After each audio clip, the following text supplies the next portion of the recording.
ಉಪ್ಪು ಅಂತ ಬಂದಾಗ ಈಗ ಎಲ್ಲರ ಮನೆಗಳಲ್ಲೂ ಆದಷ್ಟು ನಾವು ಪುಡಿ ಉಪ್ಪನ್ನು ಯೂಸ್ ಮಾಡ್ತಾ ಇರ್ತೀವಿ, ಅಂದರೆ ಕಂಪ್ಲೀಟ್ಲಿ ಟೇಬಲ್ ಸಾಲ್ಟ್ ಇರುತ್ತೆ 90%. ಬಟ್ ಹಾಗಾಗಿ ಆ ಟೇಬಲ್ ಸಾಲ್ಟಲ್ಲೂ ನಮಗೆ ಕೆಲವೊಂದು ಆ್ಯಂಟಿ ಕೇಕಿಂಗ್ ಏಜೆಂಟ್ ಆ್ಯಡ್ ಮಾಡಿರ್ತಾರೆ. ಅದರಿಂದನೂ ಸಹ ನಮಗೇನು ಬೆನಿಫಿಟ್ ಇಲ್ಲ. ಆ್ಯಂಡ್ ಇದು ಸ್ಟ್ರಾಂಗ್ ಆಗಿರುತ್ತೆ. ಸ್ವಲ್ಪ ಹಾಕಿದ್ರು ತುಂಬ ನಮಗೆ ಸಾಲ್ಟ್ ಕಂಟೆಂಟ್ ನಮ್ಮ ಫುಡ್ಡಿಗೆ ಬರುತ್ತೆ ಅಥವಾ ನಮ್ಮ ಬಾಡಿಗೂ ಬರುತ್ತೆ.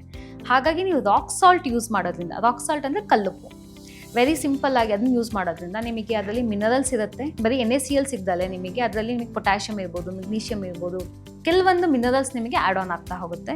ಆ್ಯಂಡ್ ಇದು ತುಂಬ ಪವರ್ಫುಲ್ ಆಗಿರಲ್ಲ. ಆ್ಯಂಡ್ ಇದಕ್ಕೇನು ಆ್ಯಂಟಿ ಕೇಕಿಂಗ್ ಏಜೆಂಟ್ ಅಥವಾ ಕೆಮಿಕಲ್ಸ್ ಹಾಕಿರಲ್ಲ. ಹಾಗಾಗಿ ಇದನ್ನು ನಾವು ರಿಪ್ಲೇಸ್ ಮಾಡೋದ್ರಿಂದ ನಿಮಗೆ ತುಂಬ ಬೆನಿಫಿಟ್. ಎಸ್ಪೆಷಲಿ ಎಲೆಕ್ಟ್ರೋಲೈಟ್ ಬ್ಯಾಲೆನ್ಸ್ ಅಂತ ಹೇಳಿದೀವಲ್ಲ, ಇದರಲ್ಲಿ ಎಲ್ಲ ಥರ ಎಲೆಕ್ಟ್ರೋಲೈಟು ನಿಮಗೆ ಸಿಗುತ್ತೆ. ಹಾಗಾಗಿ ನಮಗೆ ರಾಕ್ ಸಾಲ್ಟ್ ಯೂಸ್ ಮಾಡೋದ್ರಿಂದ ನಮಗೆ ಸುಸ್ತಾಗಲ್ಲ, ನಿಶಕ್ತಿ ಆಗಲ್ಲ.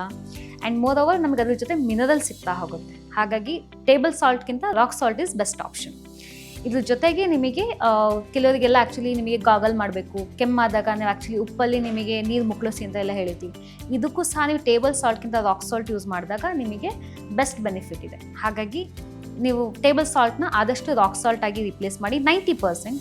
ಬಟ್ ಜಸ್ಟ್ ಏನಾದರೂ ಅದು ಅಡ್ಜಸ್ಟ್ಮೆಂಟ್ ಮಾಡ್ಕೊಳ್ಳೋಕೆ ಏನೋ ಒಂದು ಸ್ವಲ್ಪ ಉಪ್ಪು ಕಮ್ಮಿ ಆಗಿದೆ ಅಂದರೆ ಬೇಕಾದ್ರೆ ಆವಾಗ ನೀವು ಟೇಬಲ್ ಸಾಲ್ಟ್ನ ಯೂಸ್ ಮಾಡಿ.